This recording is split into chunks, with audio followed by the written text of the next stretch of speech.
3D Boxing is proud to be with Miguel Flores. Humbled to have the presence of Miguel Flores here, one of the pound for pound best body punchers in the sport, and one of my favorite guys to watch.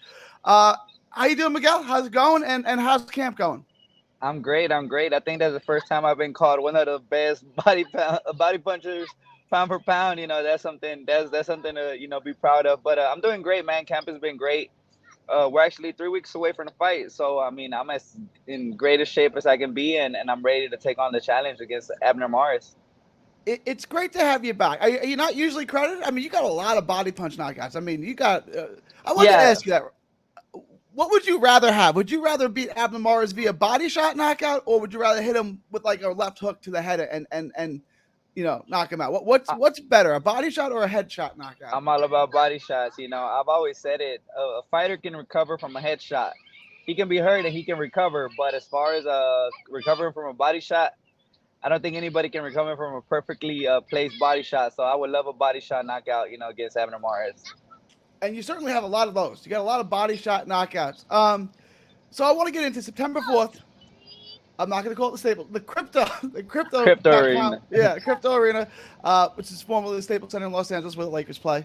Ortiz, Staples Center sounds better, anyways. yeah, it does. It does. Ruiz Ortiz card.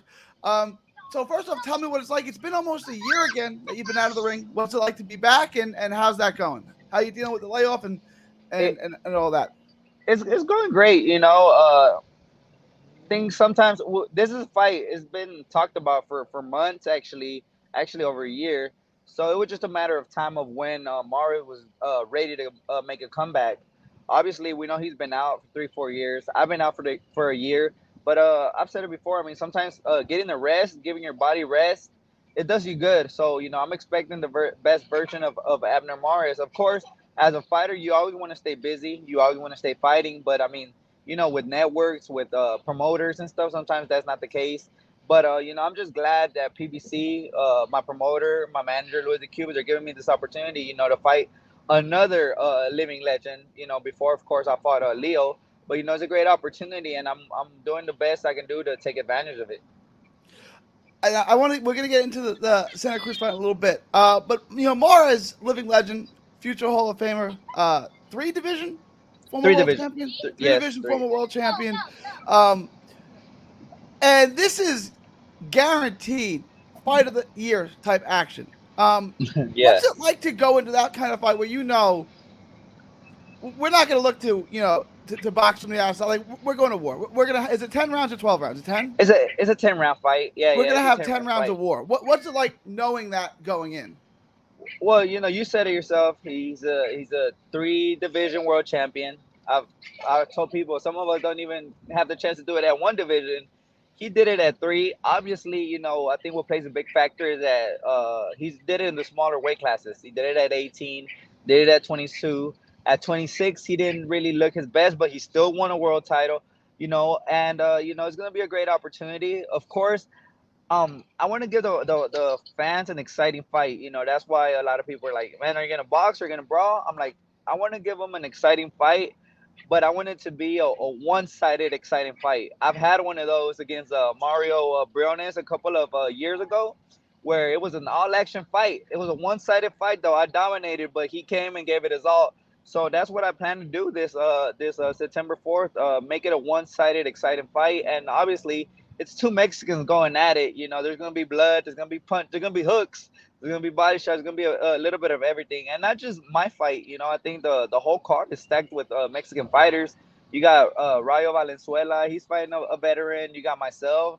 You got Pitbull Cruz, another Mexican fighting Zurdo Ramirez, which a fighter that I fought. And you got Andy Ruiz, so it's gonna be a stacked card. But I want to steal the show that night. I want to shut LA up, and I want to steal the show. I mean, that is Mars's hometown, but you're gonna have a ton of fans in LA. I mean, just your Yeah, style in the ring, the fights you've had, you're gonna have fans, not just in any Mexican community, not just in Texas. You're gonna have fans everywhere just because of your style. I've never seen a Mexican switch so fast on their fighter in any other sport than in boxing. It's crazy though because it happened. I've seen so many Mexican fights where they're rooting for one guy and then the other guy's putting up a hell of a fight and they'll fucking switch up on, excuse my language, they'll switch up on them so quick. I'm like, wow, boxing fans are hardcore fans, but they'll switch up on their fighter in a heartbeat. So that's what I plan on doing. You said it. I know it's LA. He's from there, but of course, I got a Mexican fan base. I got a lot of family in LA. But I plan to, like I said, shut the crowd up and bring them to my side because I am a Mexican fighter. So there's always room to root for a Mexican fighter. So we've seen you at. Well, first I want to ask you full credit, right? I mean, Abner Mares could have came back against anyone. He could have took an easy fight. He could have took a tune-up fight. He picked you because he knows it's going to be a war. I mean, you give him full credit for that, right? I mean, he could have picked an easy Yeah, touch. He could have picked, but he picked you because it's going to be a war, right? I mean, yeah, there's no yeah, way yeah. around that. I mean, I'm sure they threw a couple of names at him. I mean, I don't know how that works, but I'm sure they threw a couple of names at him, and he picked me because he knows, I'm still a valuable name. We gave Leo Santa Cruz a good war, and like he said, he didn't want a soft touch. He could have got another guy that I'm sure he was positive he was going to knock out in 5 6 rounds, but he took on me. And like I said, on my best night, I can make it complicated for any fighter, and that's what I'm looking for with September 4th. And I mean, the boxing fan base. I mean, Ortiz is the Ruiz Ortiz is the main event, but like low key, like Flores and Abner Mares. Are you kidding me? That's the fight everyone wants to see. I mean, that's the fight that everyone is kind of setting their clock to. Like, when does that fight start? Because that can't Yeah, miss. yeah. That's guaranteed action. What would a win over Abner Mares mean in your career? I mean, like I said already, he's been out the game for what 3 4 years. I Yeah. mean, his last fight was the one scheduled against Tank, and that didn't go through. But his name still holds a lot of value. I mean, just being a three-division world champion, four-time world champion, his name still holds a lot of value, and just adding that name to my record, years down the line, people aren't gonna know that he was out for 3 4 years. They're just gonna see like, dang, he beat Abner Mares. So it's gonna open up a lot of doors for me once again. Hopefully, it'll open up another world title down the line. And I know it's gonna bring more money. That's like we're prize fighters, so it's gonna bring more money to me, and obviously that's what we're looking for. We've seen you at 26 and 30. Is there a one weight that you prefer? You say, okay, I won this fight. I want to stay at 30. I want to go down to 26. I know your last fight was you fought 27, so that's basically 26. Yeah. Is there one weight or the other that you feel better at between the two? Well, to be honest, we can make 26 fairly. Not I want to say easy, but 26 is what I would prefer. 30 was when the fight with Leo presented itself, but that's because just we couldn't pass up on an opportunity like that, fight for a world title against such a big name as well. And this fight, actually, a lot of people don't know it's gonna be at 135. Why? Oh, is Because that Mares 35? wanted it at 135. Yeah, he wanted it at 135. He has his reasons. Obviously, I'm sure he was up there in weight. I'm sure he was up a little heavy. He didn't want to do that big weight cut. He's at that, older age. He didn't want to do that weight cut. But like I said, I mean, he's not a natural 135 pounder. It's not like we're going in there fighting a natural 135. Like I said, his best days was at 18 and 22. So I couldn't pass up on the opportunity. He could have said we fight at 40, and I would have said fine, we'll fight at 140. Just because the value that his name holds. But 35, that just means I'm gonna be fully healthy. I know he's probably struggling to make 135. And like I said, I mean, I'm eating good. I'm staying strong during camp, and that's one thing we got. One less thing we got to worry about is losing that Making losing weight. that extra Yeah. few pounds. So I wanted to ask you, famous Main Street gym right in the heart of Houston, downtown Houston, famed Bobby Benton, trainer of the year type trainer. How's camp Yes, going and how's Bobby doing? man. This summer in Houston has been hot. It's been so hot up there I'm in in Fort Worth. I in know how Maine. it's been. Yeah. Yeah, and the crazy thing is, we don't turn the AC on at the gym. It's 96 at 9 10 a.m. in the morning. It feels 120 in there.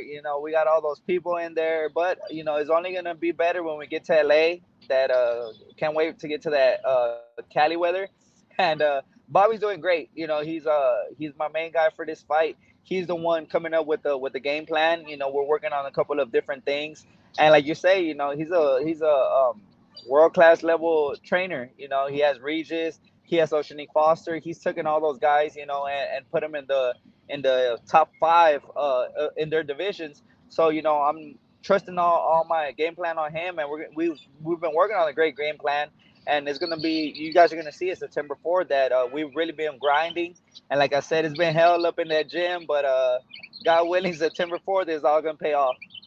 And I want to ask you, I don't want to veer off topic too much, but Regis has a big fight coming up. How's Regis looking? How's Regis going to do? He's doing great, man. He's doing great. It's motivating to see guys like that. Actually, for this camp, I think it's the first time we added sand work, to our training. They have been doing it. Have been seeing Regis for years doing it, and we added it.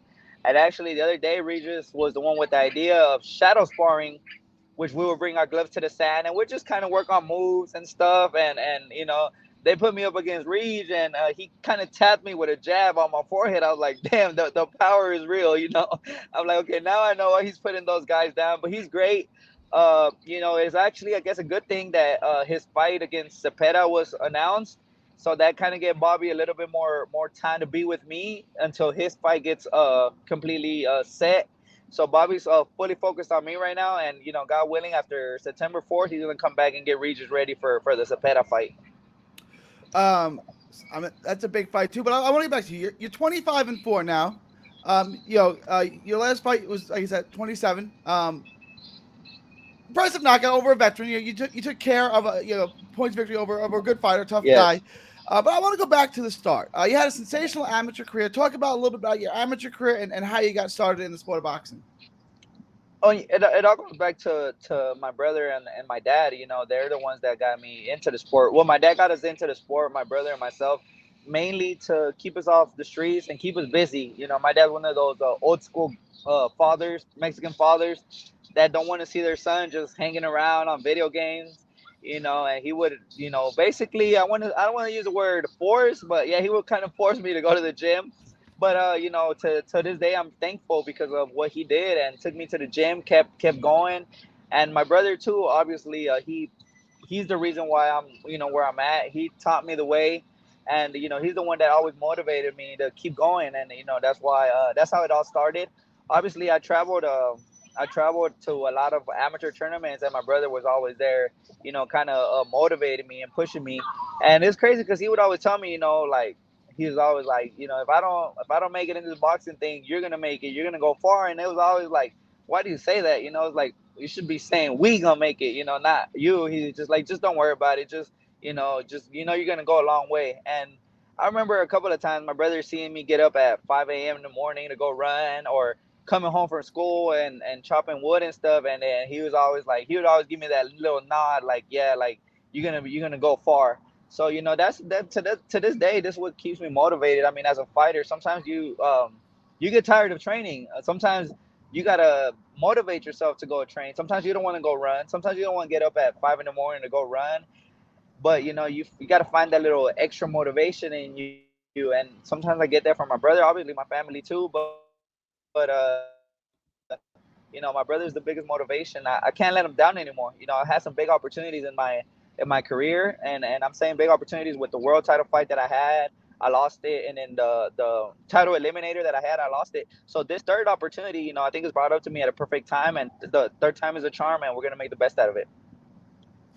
So you turned pro back in 2009. It's hard to believe it's been 13 years since you turned pro. I mean, Yeah, you look back at it, like, so I guess you're about 17 when you turned pro. Uh, I you was fought 17. You fought, and this is what I love. You didn't just fight in Houston, but you fought throughout Texas. You fought in the Valley. You fought in San Yeah, Antonio. I think you fought in Austin once, right? But the Barones fight was in yeah, Austin, I yeah, think. So you fought all over the great state of Texas.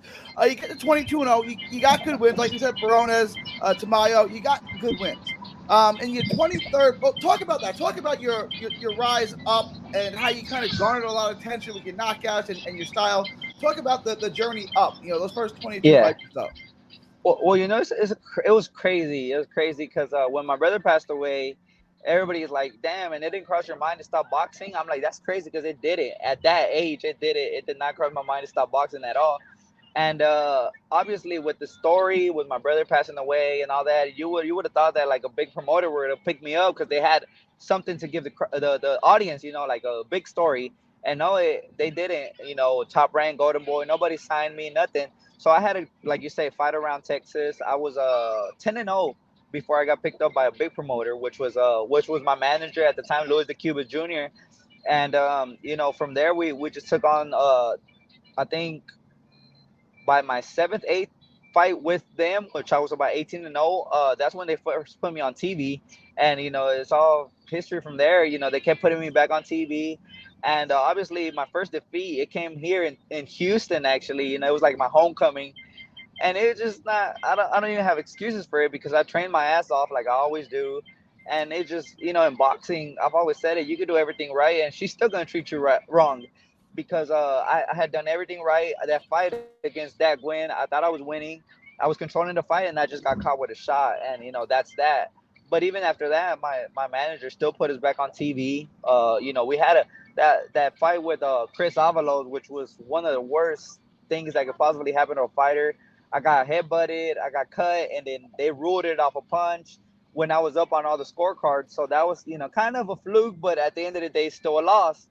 But from there, I mean, I still got opportunities. They lined me up for a world title fight. I kept getting opportunities. So I'm always thankful for that. Even after losses, they still took care of me. And even now, they still have me back in a big fight. And they do, and because of your style, win, lose or draw, people are always going to want to watch you fight. I want to, take a step back. The first fight where people really were like, "Wow, this kid's something else," was in upstate New York. I think you're 22-0 at the time. Yeah. It's the same. It's an ESPN Friday Night Fights card, I think, and you're fighting. I'm going to butcher the Polish name, Ryan Kilcheski. Kills Am I saying that? Kilsweski, Kilweski. yeah, something like that.